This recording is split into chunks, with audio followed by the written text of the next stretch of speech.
Okay, this is just going to be a quick one because I don't have a lot of time, but I've seen people do monthly videos where they review books that they read in a month or whatever, and I thought, well, I'll do one for films because that's more my area, I go to the cinema a lot, and so on and so forth. These will only be films that I have seen at the cinema, not films that I've watched for the first time. Otherwise, I'd be reviewing Jupiter Ascending and 50 Shades of Grey, which I do not want to get into yet. So this month, I saw 3 films.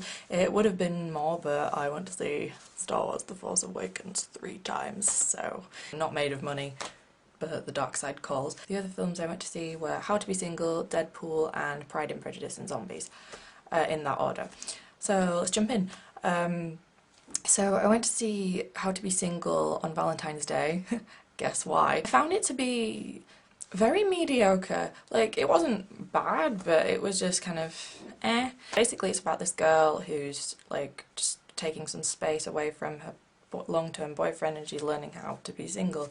And there are other plot lines as well, like about her sister and another girl, and it's kind of like Love Actually in that way, just smaller. But like, I really felt like they were just I didn't feel like a lot of effort had gone into this. Like, I felt like that because it was Valentine's Day, they were just trying to cash in on all the singles who would be going to the cinema with friends or whatever and didn't have a date. And, you know, it's like, oh, sit them in front of this for a couple of hours, make the dollar. So, yeah, it was a little bit, I'd say, like, you know, watch it. It's probably worth watching for Rebel Wilson because she's funny, you know, she's just Rebel Wilson, isn't she?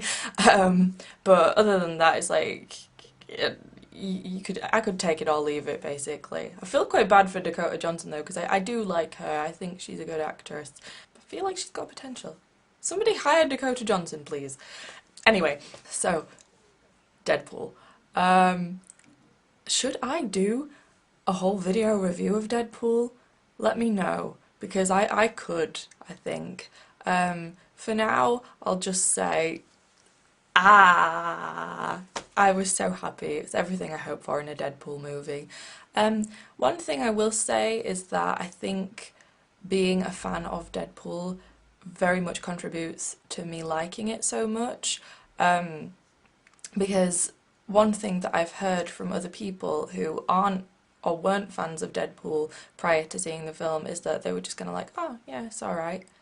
It's good, you know, but not like, oh my god, it's amazing, it's the best thing I've ever seen. Not like that. So I think that this film was made very much for the fans. There are a lot of like little Easter eggs in it that you can pick out and be like, oh my god, yeah. But I think that's important because, you know, we've waited a long time for this and I think it's a great thing. Ryan Reynolds, you just keep doing you, man. And finally, I went to see Pride and Prejudice and Zombies. I was apprehensive about this one because I've not read the book, so I didn't know what it was like, and I was kind of worried that it was going to be just the plot of Pride and Prejudice with zombies inserted into it. So like, oh, it's Pride and Prejudice. Zombies! No more Pride and Prejudice. Zombies! But it's not like that at all. They actually create an alternate history, so zombies have existed on Earth for a long time, and this has obviously like affected things, so everybody has to go and train in either Japan or China when they're a child so that they can learn to defend themselves. And I thought it was quite clever how they kind of made that part of social standing, so like, oh yeah, the best training is in Japan, but you know, if you can only afford to send your kids to China, it's like, oh.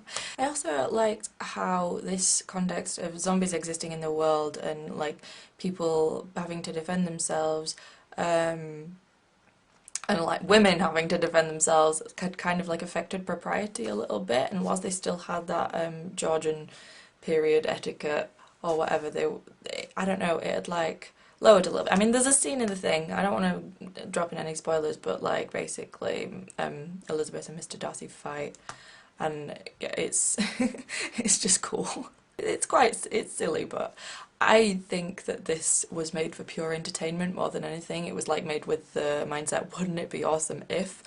So yeah, don't take it too seriously, but it's actually a lot of fun. I could probably do a full review of that actually, just like comparing it to like the original Pride and Prejudice and stuff, because I have lots of thoughts buzzing around my brain, but short video, not a lot of time, so I'm going to wrap it up here. But yeah, just feel free to share your thoughts on any of the films I've talked about, and yeah, don't forget to subscribe to me, and just give me a like if anything. Alright then, thanks very much, and I shall see you next time. Bye bye!